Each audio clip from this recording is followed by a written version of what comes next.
"You don't belong here," 5 words that ended a career. The pristine marble lobby of the Meridian Grand Hotel gleams under crystal chandeliers as a black woman in casual jeans and light blue shirt approaches the reception desk. White manager Brad Hutchinson takes one look at her relaxed attire and immediately assumes she's lost or seeking charity. His dismissive tone cuts through the luxury atmosphere like a blade. She requests her reserved penthouse suite. He laughs, actually laughs, suggesting she try the budget motel down the street instead. Security cameras capture every humiliating second while other guests shift uncomfortably. The woman's composure remains diamond hard, but her eyes flash with something dangerous. 7 minutes, she whispers to herself, checking her simple wristwatch. That's all you had. What would you do if this happened to you? Drop your city in the comments. Little does Brad know, he just insulted his own boss. 30 minutes earlier, Dr. Amara Sterling exits her Tesla Model S at the valet stand. At 42, she carries herself with quiet confidence despite her deliberately casual appearance. Dark jeans, light blue cotton shirt, and her natural hair twisted into a simple low bun. She's returning from a month-long European acquisition tour, exhausted but triumphant after purchasing 3 boutique hotel chains for her Sterling Hospitality Group empire. As majority owner and CEO of the company that owns the Meridian Grand, she deliberately chose to dress down tonight. No designer suits, no expensive jewelry, no obvious markers of wealth. She wants to experience her hotel exactly as an ordinary guest would, particularly one who might face judgment based on appearance. Valet Parker Jason, a young black college student, treats her with genuine respect, regardless of her casual attire. He recognizes quality in her quiet confidence and the luxury vehicle she drives, calling her ma'am and offering directions to the lobby with a warm smile that will later stand in stark contrast to what awaits inside. The hotel buzzes with typical evening activity. Business travelers in expensive suits check emails in leather armchairs, tourists study city maps, and a wedding party poses for photos near the fountain. Behind the reception desk, Brad Hutchinson covers the night shift as assistant general manager. His personnel file tells a troubling story. 8 months with the hotel, 7 discrimination complaints already filed. Each incident involved guests of color facing mysterious policy issues that never seemed to affect well-dressed white visitors. HR warnings buried in paperwork, problems smoothed over with corporate doublespeak. Amara observes the lobby with a CEO's trained eye, noting service gaps and staff interactions. She watches Brad charm a white family in designer clothing while barely acknowledging a casually dressed black couple waiting nearby. Her mental notes are already forming. When Brad sees her casual attire, something ugly flickers in his eyes. Brad's demeanor transforms the instant he processes both Amara's race and her casual clothing. His professional smile vanishes, replaced by the kind of cold assessment that assumes expensive hotels are only for expensive-looking people. He doesn't even glance at his computer system before declaring they're fully booked. The lie slides out so smoothly, it's clearly practiced. Amara maintains perfect composure, presenting her confirmation email, platinum credit card, and identification. The documentation clearly shows her reservation for the $5,000 per night penthouse suite, corporate account status, and VIP membership. Every detail screams legitimacy and affluence, despite her understated appearance. Brad doubles down instead of checking his facts. He claims the hotel's system is glitching and suggests she try more affordable options in the downtown area. His tone carries the unmistakable implication that someone in jeans clearly can't afford this establishment. "Ma'am, I think there might be some confusion about our dress code and clientele expectations," he adds, his eyes pointedly scanning her casual outfit. Other guests begin to notice the unusual confrontation. The white family Brad just served, also wearing casual vacation attire, watches with growing discomfort. A teenage girl senses something wrong and begins recording discreetly on her phone, her instincts telling her this moment needs documentation. Hotel staff freeze in professional paralysis, unsure whether to intervene against their superior's obvious misconduct. The tension builds as Amara requests to speak with the general manager. "He's unavailable," Brad lies again. The general manager is actually upstairs in his office. But Brad sees no reason to escalate a situation he believes he controls completely. When Amara asks to examine the booking system herself, Brad refuses, citing privacy policies that don't exist. His power trip escalates as he calls security just to be safe, summoning 2 guards who approach reluctantly. The optics couldn't be worse. A casually dressed black woman surrounded by security in a luxury hotel lobby for the simple act of trying to check in with a valid reservation. Amara takes note of every face, camera angle, and witness present. The situation deteriorates rapidly as Brad decides to make an example of what happens when certain people try to access spaces above their station. His voice carries across the lobby as he announces that some individuals need to understand they can't simply walk into luxury establishments wearing inappropriate attire and demand accommodations. "This is a 5-star establishment with standards," he declares loudly enough for other guests to hear. "We can't just let anyone in off the street." The teenager's phone now captures both video and audio. Other guests pull out their devices as the spectacle unfolds. Social media posts begin in real time. A racism at Meridian Grand starts trending locally within minutes as witnesses share the unfolding discrimination. Marcus, one of the black security guards, approaches Amara with visible discomfort. "Ma'am, I'm truly sorry about this situation. I can help you find another hotel nearby." His kindness cuts through the hostility, but also underscores the systematic nature of what's happening. Brad intercepts, demanding Marcus do his job properly and escort the inappropriately dressed trespasser from the premises. When Marcus hesitates, clearly conflicted between his conscience and his employment, Brad threatens his position directly. "Are you going to side with her against your own company's standards?" Brad's question forces Marcus into an impossible choice between moral integrity and financial survival. This moment crystallizes everything wrong with the situation. Marcus, trapped between right and wrong, reluctantly asks Amara to leave. She looks directly into his eyes with understanding. "I know you're just trying to keep your job. This isn't your fault." But Brad's power trip isn't finished. He calls 911, reporting a suspicious person refusing to leave the premises. His coded language in the emergency call, describing Amara as aggressive and argumentative despite her calm demeanor, will later be leaked to media outlets. While waiting for police, Brad performs for his audience of uncomfortable guests. He reassures them they should feel safe, knowing the hotel maintains appropriate standards, and makes jokes about people trying to scam their way into luxury accommodations they clearly can't afford. Each comment digs his professional grave deeper as multiple phones capture his words. Several guests begin exchanging uncomfortable glances, recognizing the obvious discrimination taking place. Police arrive within minutes, 2 officers who clearly don't want to be handling what appears to be a civil matter involving someone's clothing choices. They ask Amara for identification, which she provides calmly, and request Brad explain the situation. His story shifts with each telling. First, she had no reservation, then a fraudulent one. Then she was threatening staff members, and finally she was violating dress code policies that don't actually exist. Detective Rivera suddenly realizes she recognizes Amara from somewhere important. In the privacy of a hotel conference room, Detective Rivera discreetly shows her partner an article on her phone. Sterling Hospitality CEO Amara Sterling completes major European acquisition. The photograph shows the same woman, though in business attire rather than casual clothing.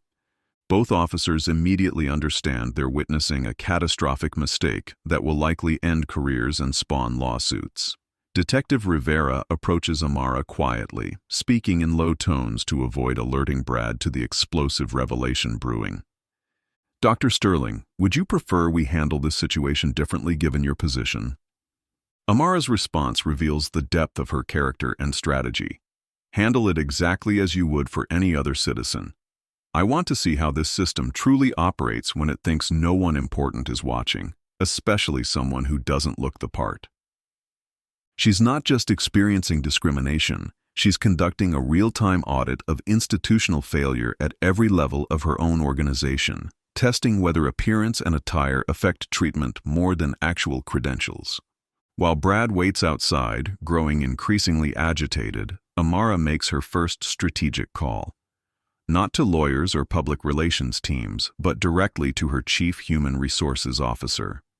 Patricia, I need you to pull complete personnel files for the Meridian Grand, focusing specifically on discrimination complaints involving Brad Hutchinson. Also, contact our legal team about termination procedures and review our franchise compliance standards.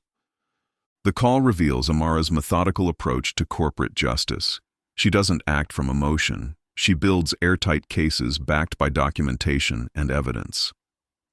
Send someone to review tonight's security footage from every angle. I want comprehensive documentation of each conversation and interaction. And Patricia, start reaching out to other guests who may have experienced similar treatment based on their appearance. This clearly isn't an isolated incident. Her second call goes to the company's media relations director, but not for damage control. We're going to own this story completely. Full transparency, genuine accountability, and yes, I want media present when we announce the systematic changes we're implementing. Brad calls his own supervisor, frantically explaining some inappropriately dressed woman causing problems to the half-asleep general manager. The GM, irritated at being awakened, tells Brad to handle it quietly and hangs up. This conversation is also captured by the hotel's security system. Amara's final call brings Marcus to the conference room. She speaks to him privately, away from his supervisors and the impossible position they placed him in. Marcus, what happened tonight was fundamentally wrong. You were forced to choose between your conscience and your paycheck because someone decided my appearance determined my worth. No employee should face that choice. She checks her watch. Exactly 7 minutes since her whispered deadline. Amara returns to the lobby with renewed purpose, her strategy crystallized during those crucial minutes of preparation. The scene has evolved. More guests with phones recording, staff whispering nervously among themselves, and Brad basking in what he mistakenly believes is his victory over another inappropriately dressed customer. Her demeanor shifts subtly but significantly. Where before she appeared defensive, now she projects quiet authority that has nothing to do with expensive clothing and everything to do with genuine power. Mr. Hutchinson, she says, using his full name with the precision of a legal document being read aloud. I'd like to review this hotel's dress code policy that you mentioned. Surely you can provide the specific guidelines for a paying customer to examine. Brad, flustered by her persistence and the growing crowd of witnesses, claims the dress code is common sense and industry standard. When pressed for written documentation, he insists he doesn't have access to policy documents. Another easily disproven lie. Amara turns to address the assembled crowd of guests and staff. Ladies and gentlemen, you're witnessing a perfect case study in how discrimination operates through coded language about standards and appropriate appearance. Note how these policies become conveniently unavailable when accountability is requested. Her calm analysis transforms casual observers into active witnesses. Several guests begin asking their own pointed questions. Why wasn't the reservation system actually checked? Why are other casually dressed guests not being questioned? Why are hotel policies suddenly inaccessible when needed? A white businessman in khakis and polo shirt steps forward. Excuse me, but I'm dressed just as casually as this lady, and you upgraded my room without question. What exactly is the difference here? Brad realizes he's losing control of the narrative as more people question the obvious disparity in treatment. He attempts to reassert authority by threatening to have Amara arrested for disrupting business operations and refusing to comply with establishment standards. The police officers, still present and now fully aware of Amara's true identity, politely decline to get involved in what they recognize as a civil matter that's about to become a corporate catastrophe. General Manager Robert Chen finally appears, summoned by increasingly panicked calls from front desk staff. With 15 years of hospitality experience, he immediately senses disaster unfolding and attempts damage control by offering Amara any available room with profuse apologies. But it's far too late for simple solutions. Amara politely declines his offer. Mr. Chen, the issue isn't room availability or dress codes. The problem is systematic discrimination disguised as standards and the complete failure of your management training protocols. Chen's face goes white when he sees Amara's recording device. General Manager Chen attempts corporate damage control, but each move deepens the crisis exponentially. He offers Amara meal vouchers, spa credits, even a complimentary weekend stay, standard gestures that feel particularly insulting given the systematic nature of discrimination she's endured. "I believe there's been a fundamental misunderstanding here," Chen says, deploying practiced corporate doublespeak. "Sometimes our staff can be overzealous about maintaining establishment standards." Amara's response cuts through the euphemisms like a surgical blade. Overzealous about standards, or selectively discriminatory based on racial appearance and clothing choices. Those are very different problems requiring completely different solutions. The crowd murmurs approval. Several guests volunteer their own observations. They witnessed Brad check in other casually dressed customers without any issues. They saw his immediate hostility toward Amara specifically. They recorded his discriminatory comments about people not belonging in the hotel. A woman in yoga pants and sneakers speaks up. "I checked in an hour ago wearing this workout outfit, and your employee called me ma'am and offered restaurant recommendations. The only difference between us is obvious." Brad, sensing public opinion turning against him, makes a fatal error in judgment. He accuses the witnesses of ganging up on him and suggests they're all collaborating in some kind of elaborate race-baiting scam. This paranoid accusation alienates even previously sympathetic observers. The white businessman in casual attire steps forward again. "Sir, I've been watching this entire situation unfold. Your employee's behavior was completely unacceptable by any professional standard. This has nothing to do with dress codes and everything to do with prejudice." Chen realizes Brad has become an immediate liability. He pulls him aside for a whispered conversation where Brad argues defensively, claiming he was maintaining hotel standards and following common industry practices that exist only in his imagination. Meanwhile, Amara engages the crowd in an impromptu discussion about discrimination, turning the luxury lobby into an educational forum. She asks thoughtful questions. How many of you have witnessed similar situations where standards were applied selectively? How often do bystanders find courage to speak up? What prevents good people from intervening when they see obvious injustice? Her Socratic method transforms raw anger into productive awareness.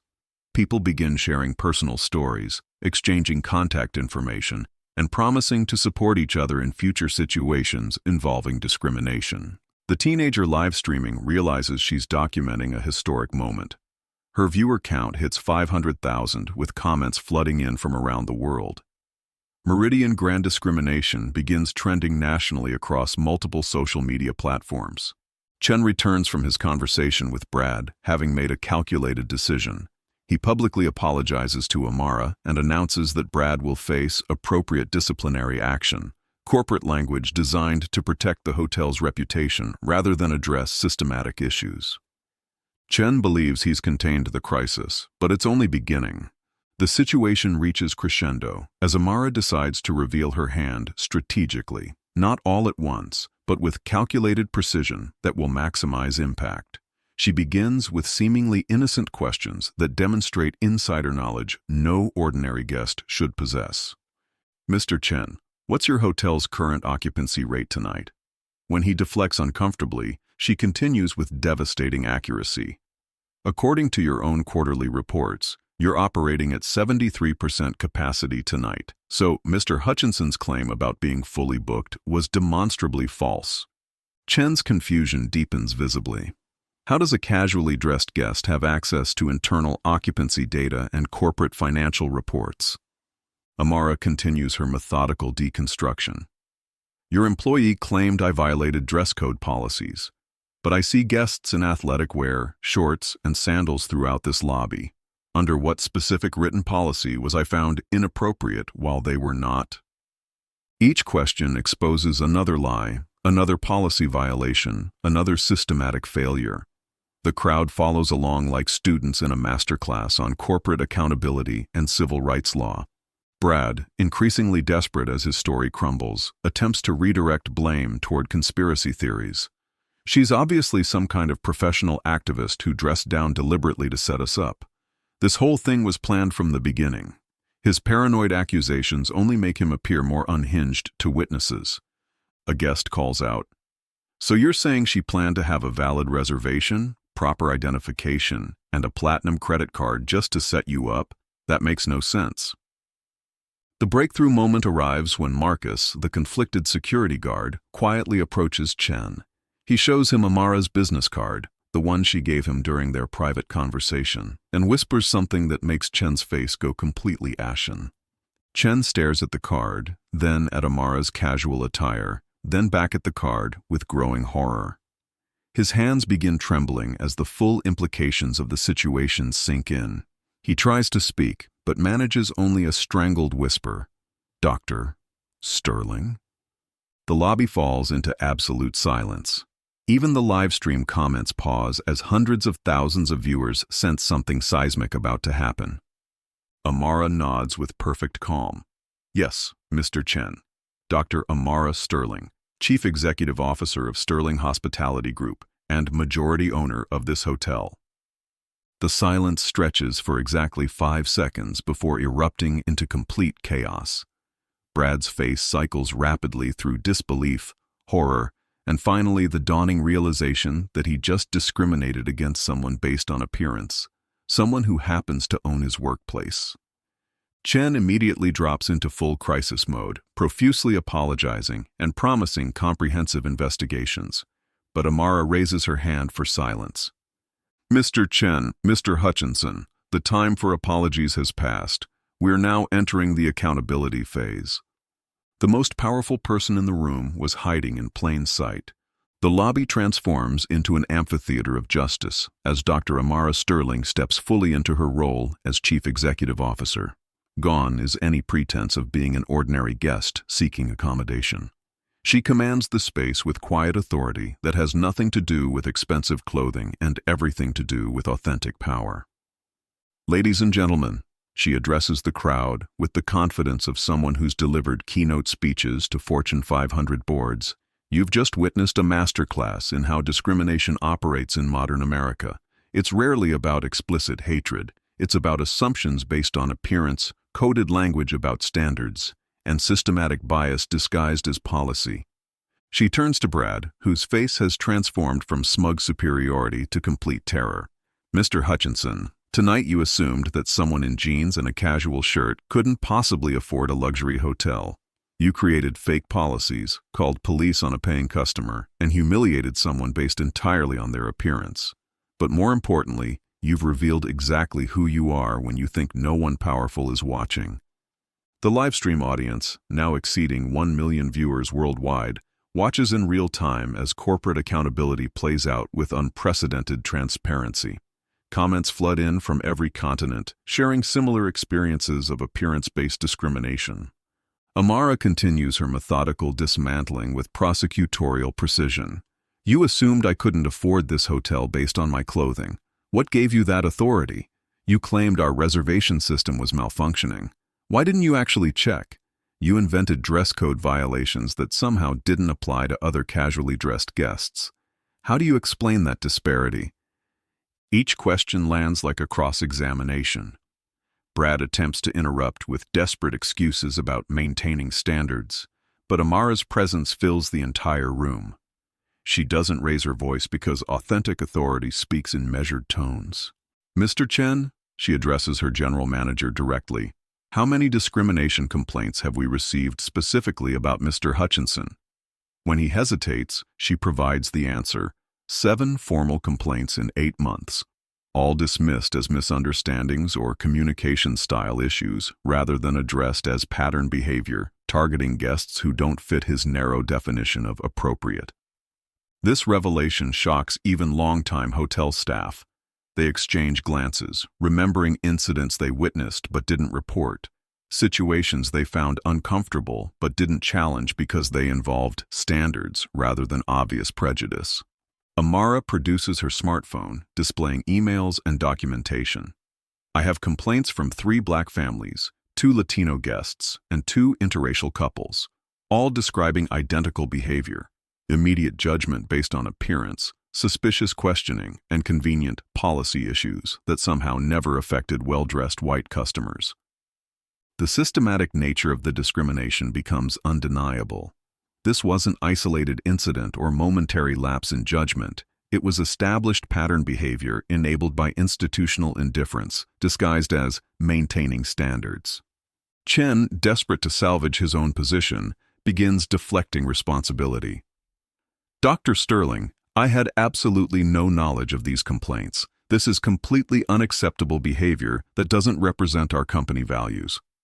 But Amara cuts him off with devastating precision. "Mr. Chen, you personally signed off on every complaint dismissal.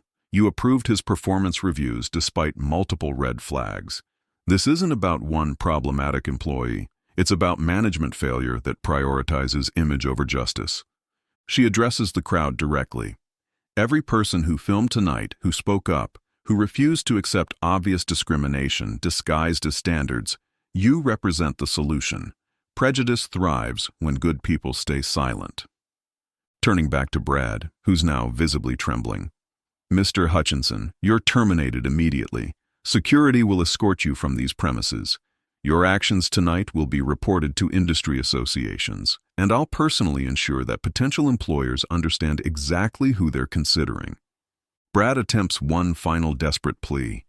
"You can't destroy my entire career over maintaining hotel standards. I was protecting the establishment's reputation." Amara's response cuts to the moral heart.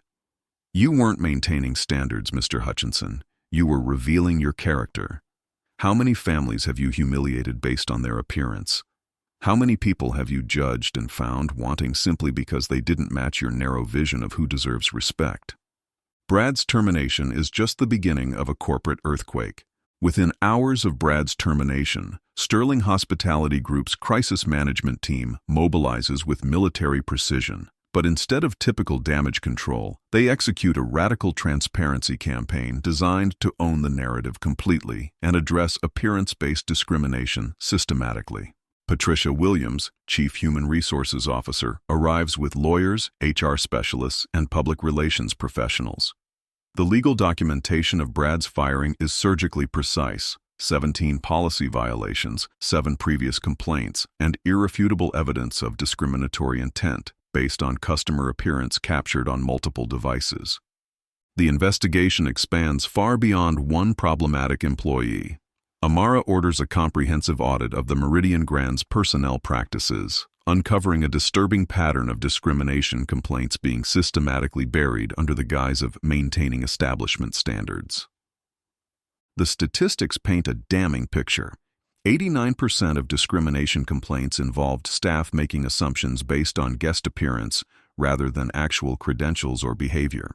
0 complaints resulted in disciplinary action stronger than verbal counseling about customer service approaches. Amara convenes an emergency board meeting via secure video conference. Board members from London, Tokyo, and New York watch footage of the evening's events with growing concern about legal liability and the revelation that appearance-based bias was institutionally tolerated. "We're not dealing with one rogue hotel," Amara explains to directors. "This incident exposed systematic failures across our entire organization. We've been allowing standards to mask prejudice and maintaining reputation to excuse discrimination. We have 2 choices: address it comprehensively now or face continued crises indefinitely." The board unanimously approves a $50 million investment in cultural transformation, comprehensive bias training focused on appearance-based assumptions, external auditing of discrimination procedures, and most importantly, victim compensation programs for past incidents involving judgment based on clothing, hairstyles, or other appearance factors. Sterling's legal team begins reaching out to previous discrimination complainants whose experiences involved staff making assumptions based on how they looked rather than how they acted. The pattern reveals systematic bias disguised as professional standards. 7 families agree to share their experiences publicly. The black family told their swimwear was inappropriate for the pool area, while white families in similar attire swam freely. The Latino businessman questioned about his ability to pay, despite presenting corporate credit cards. The young black woman asked for additional identification because her business casual attire seemed unprofessional. Meanwhile, Brad Hutchinson's personal destruction accelerates exponentially. Video footage of his discriminatory behavior goes viral across every major platform, with particular focus on his comments about standards and appropriate appearance. His name becomes synonymous with workplace bias disguised as policy enforcement. He hires an attorney for damage control, but the evidence is overwhelming and undeniable. His lawyer advises issuing a public apology focused on acknowledging appearance-based assumptions, advice Brad initially rejects as admitting to something that was just good business sense. The industry impact proves even more significant than individual consequences. Other hotel chains begin examining their own standards and dress code policies, as darned appearance discrimination trends for weeks, with guests sharing experiences of being judged by how they looked rather than how they behaved.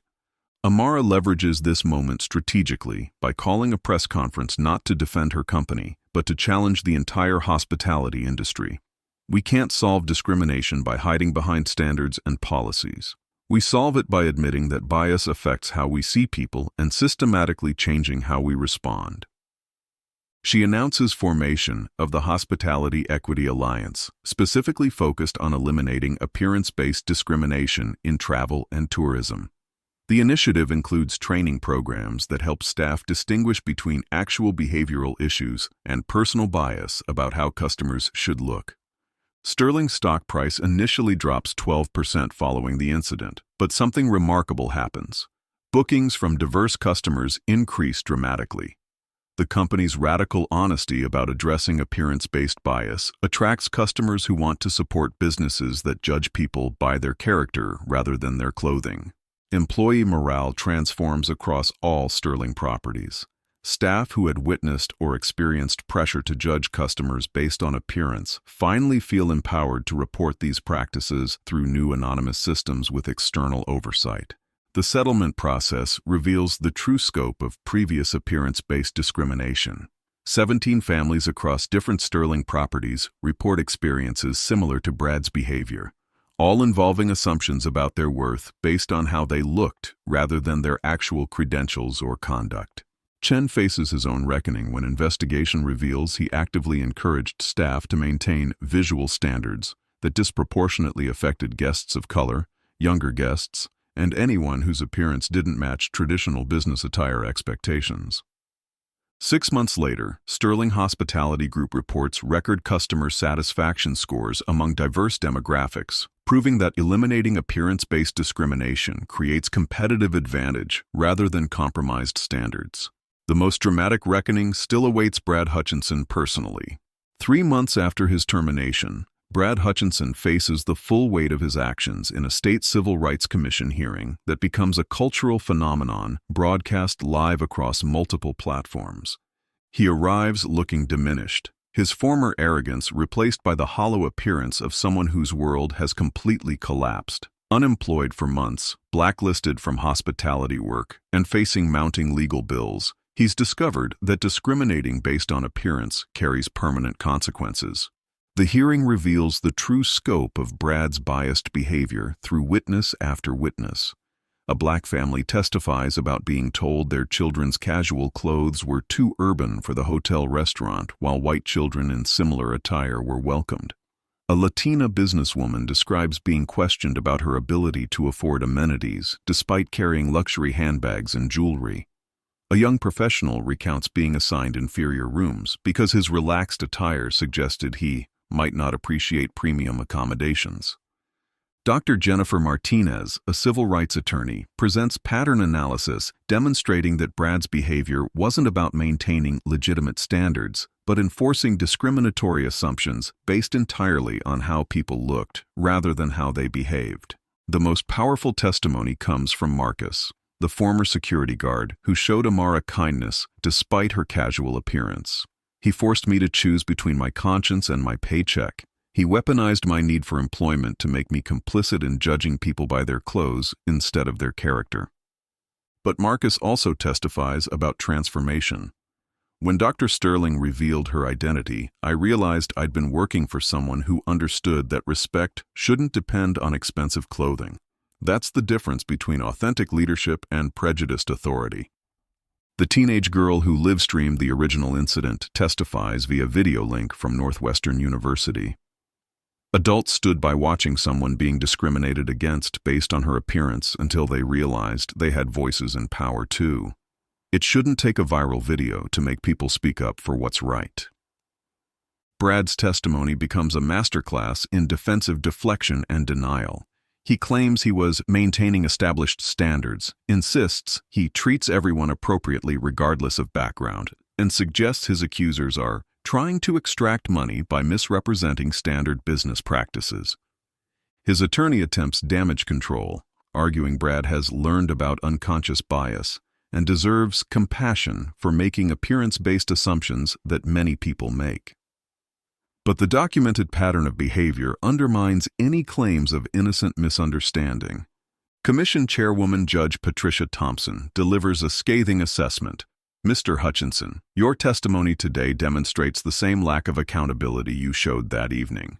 You continue to defend discriminatory assumptions about people's worth based on their appearance, rather than acknowledging the harm these judgments caused.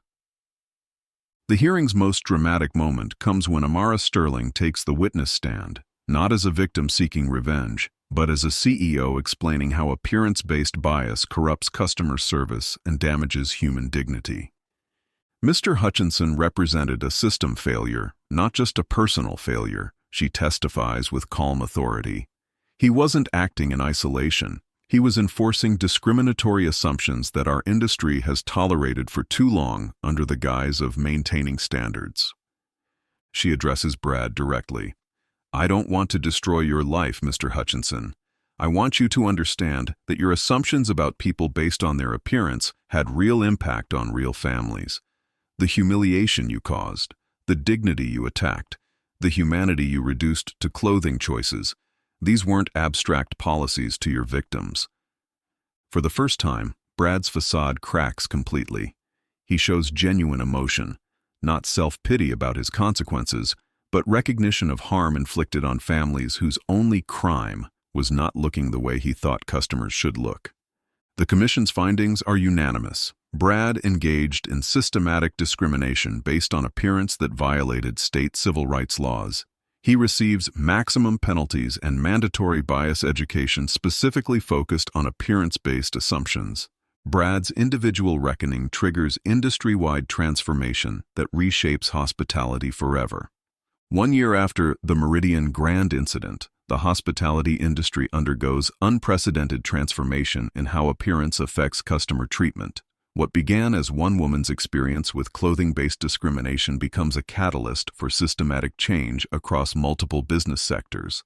The Hospitality Equity Alliance, founded by Amara Sterling, now includes 847 hotels, restaurants, and travel companies worldwide committed to eliminating appearance-based bias.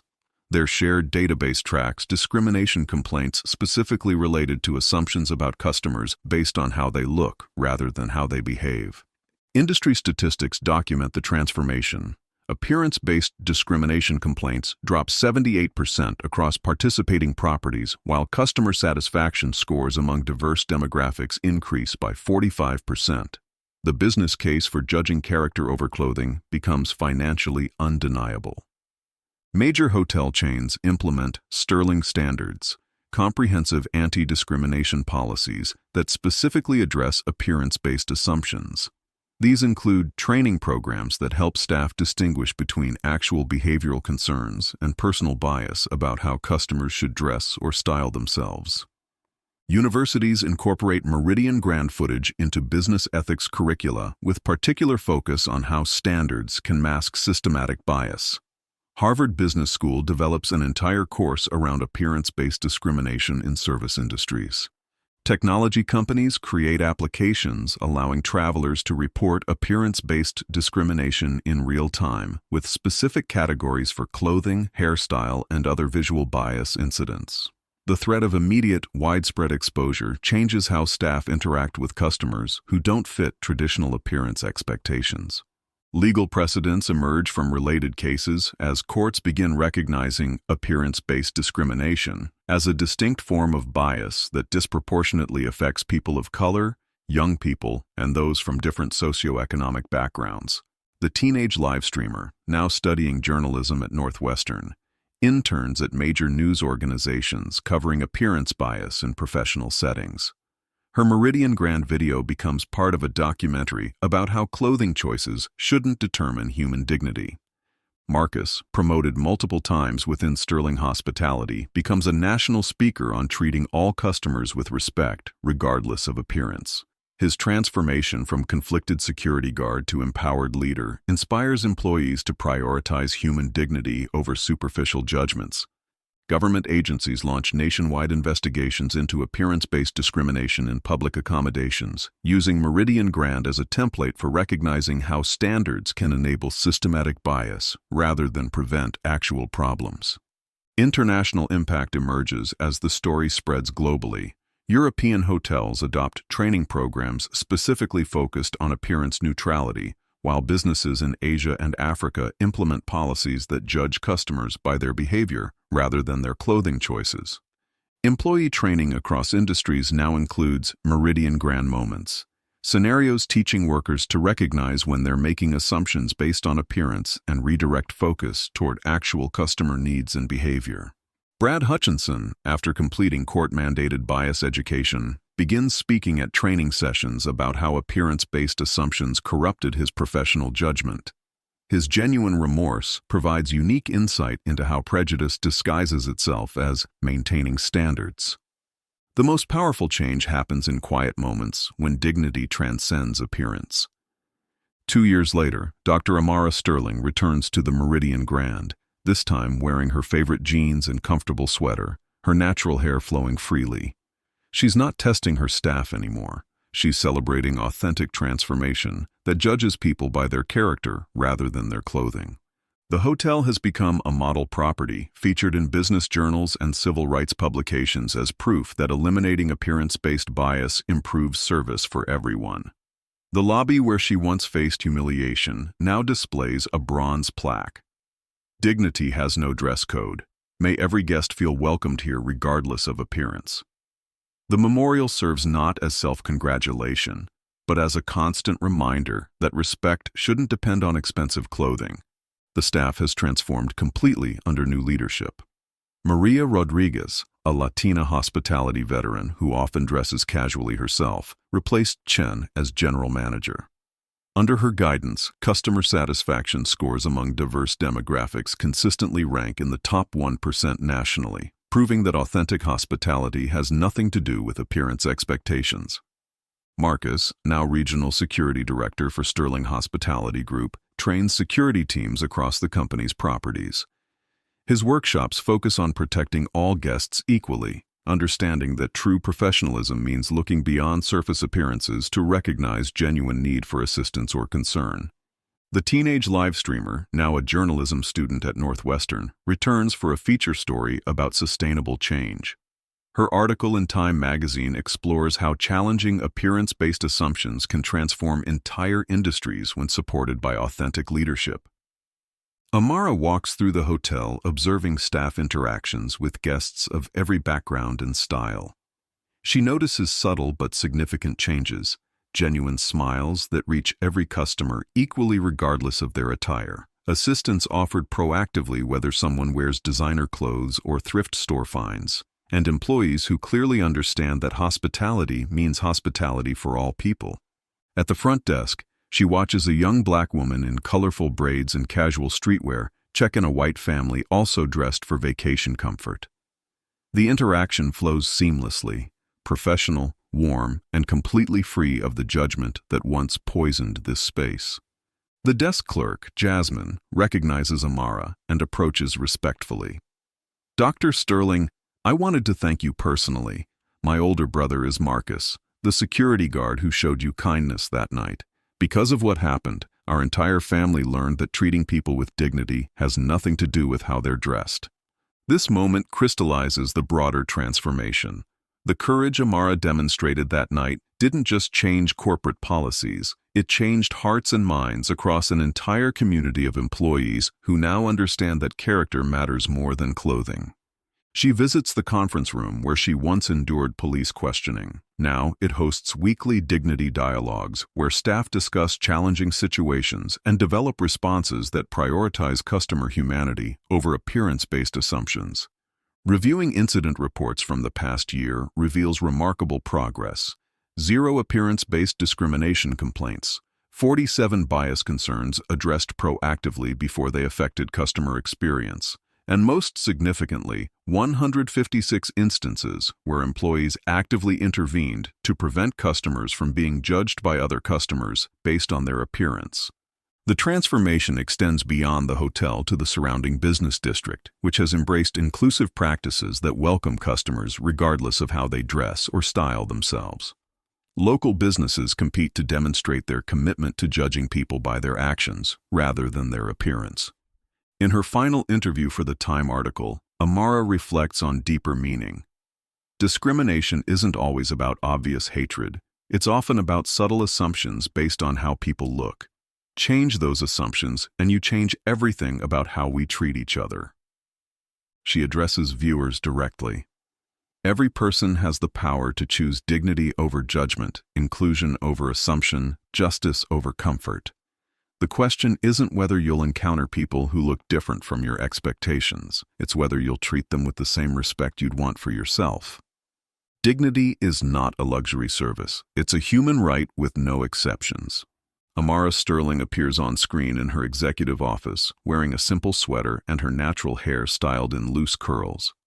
Surrounded by awards for inclusive business practices and photographs with civil rights leaders, she embodies the truth that power and professionalism have nothing to do with expensive clothing. The Meridian Grand incident wasn't unique because appearance-based discrimination happened. She begins with characteristic directness. It was unique because accountability followed. In most cases, people are judged by how they look, victims suffer in silence, and bias continues unchallenged. She addresses viewers directly. You've watched this story unfold, but the real question is, what happens next? When you see someone being judged by their appearance rather than their character, will you intervene or look away? Should there be stricter penalties for workplace racism? Let us know where you stand. The call to action extends beyond comments to concrete engagement. Viewers are encouraged to share their own experiences with appearance-based discrimination, research businesses that welcome customers regardless of how they dress, support companies that judge character over clothing, and most importantly, speak up when they witness bias disguised as standards. Sterling Hospitality Group now operates the Dignity Defense Fund, providing legal support for discrimination victims who face judgment based on their appearance. We maintain a database of inclusive businesses for travelers who want to support companies that respect all customers equally. Social media integration drives ongoing engagement as viewers use #DignityDefense to share stories of both appearance-based discrimination witnessed and inclusive treatment celebrated. The hashtag becomes a tool for accountability and recognition across industries. Statistical impact appears on screen. Since the Meridian Grand incident, over 12,000 hospitality employees completed appearance bias training. 847 properties implemented Sterling standards focused on eliminating clothing and style-based assumptions, and appearance-related discrimination complaints dropped 78% across participating businesses. The most powerful statistic remains personal. 2.3 million viewers reported taking action after watching, speaking up against appearance-based bias, supporting inclusive businesses, or intervening when they witnessed someone being judged by their looks rather than their character. The tease for future content emerges organically, but this story represents just one example of how hidden power can transform injustice. Next week, we'll explore what happened when a homeless man was refused service at an upscale restaurant, only to reveal he was the health inspector conducting an undercover evaluation. Amara concludes with the story's central message. Change doesn't happen through silence or good intentions. It happens when people with power use it responsibly and people without power find their voices. The question isn't whether appearance-based bias exists, it's whether we'll continue tolerating it. The final shot shows the lobby plaque at the Meridian Grand, with families of every background and style checking in seamlessly while staff provide consistently excellent service based on behavior rather than appearance. The visual represents transformation achieved and dignity protected through sustained effort. A closing message appears on screen. Visit sterlinghospitality.com/dignity to learn about inclusive travel options and support businesses that judge customers by their character, not their clothing. The story ends, but the movement continues through viewer engagement, business accountability, and the understanding that individual courage, when supported by institutional change, can eliminate bias disguised as standards. Have you ever witnessed workplace discrimination? Share your story below. Dignity is not a luxury service, it's a human right with no exceptions.